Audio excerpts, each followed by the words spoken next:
नमस्कार दोस्तों, मैं पंकज केवट नर्मदेश्वर शिवलिंग सेंटर में आपका स्वागत करता हूं। दोस्तों, अगर आज हम देखें तो लगभग हर शिव भक्त के घर में हमें शिवलिंग देखने को मिलेगा। लेकिन आज का जो हमारा विषय है वह यह है कि शिवलिंग को घर में किस दिशा में स्थापित करें और किस तरह से स्थापित करें।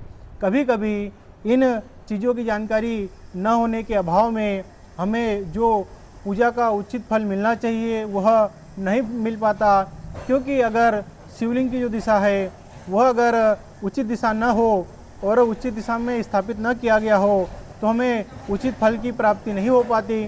तो दोस्तों, आज का जो हमारा सबसे बड़ा टॉपिक है वह यह है कि अगर घर में शिवलिंग है तो उसे किस दिशा में स्थापित करें। दोस्तों, उदाहरण के लिए मैंने आपको दिखाने के लिए यहाँ पर एक 4 इंच का अखंड नर्मदेश्वर शिवलिंग रखा हुआ है।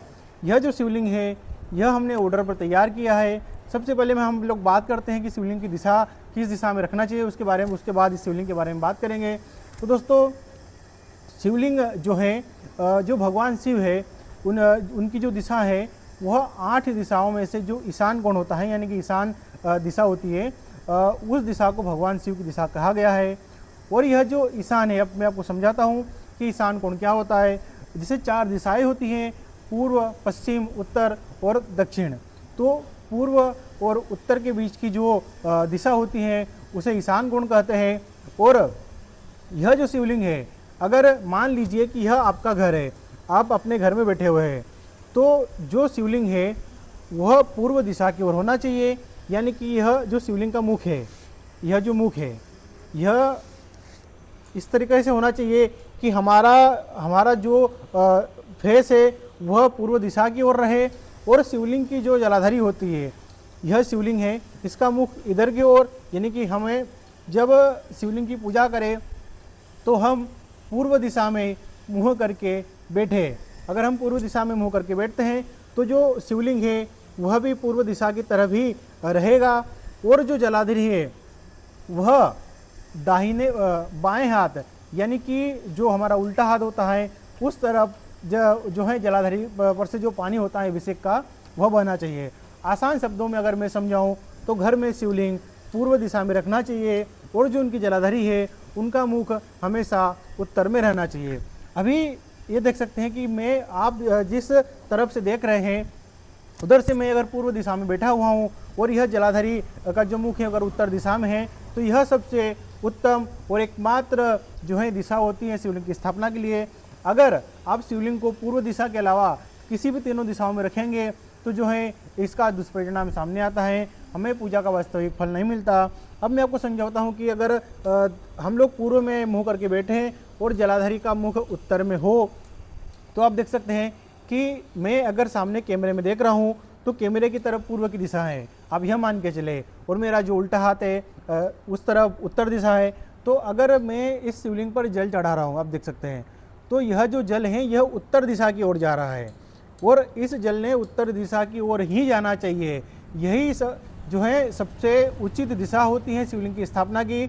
अगर यह जल अगर उत्तर में जाएगा तो घर में सुख, शांति और समृद्धि आएगी ही आएगी। लेकिन इसके विपरीत अगर सामने पूर्व है, पीछे पश्चिम है, इधर उत्तर है, उधर दक्षिण है, अगर यह उत्तर के अलावा अगर पश्चिम में जाएगा तो पश्चिम में जाने से जो है अशांति और घर में कलेश और पारिवारिक दोष लगता है। यानी कि अगर इस शिवलिंग को मैं इस तरीके से कर दूँ, यानी कि आप देख सकते हैं कि अगर मैं इनके सामने पूर्व दिशा में मुँह करके बैठूँ और ये जलाधारी का मुख मेरी तरफ करूँ, तो अगर मेरी तरफ करूँगा तो यह पश्चिम दिशा की ओर आएगा। तो पश्चिम में आने पर अगर यह जल मेरी तरफ गिरता है तो बहुत सी परेशानी आती है।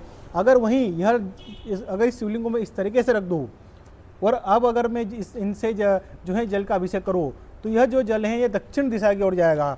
अगर यह अभिषेक का जल दक्षिण की ओर जाता है तो जो है दोस्तों बीमारियों, गंभीर बीमारियों और अन्य समस्याओं जैसे दुर्घटनाओं का जो है योग बन जाता है। इसलिए जो है यह जलाधारी ना तो पश्चिम की ओर रहनी चाहिए, ना दक्षिण की ओर रहनी चाहिए और ना ही पूर्व की ओर रहनी चाहिए, क्योंकि अगर जलाधारी का मुख पूर्व दिशा की ओर रहेगा तो जो शिवलिंग है उनका मुख उत्तर की ओर हो जाएगा। तो इस प्रकार से एक मात्र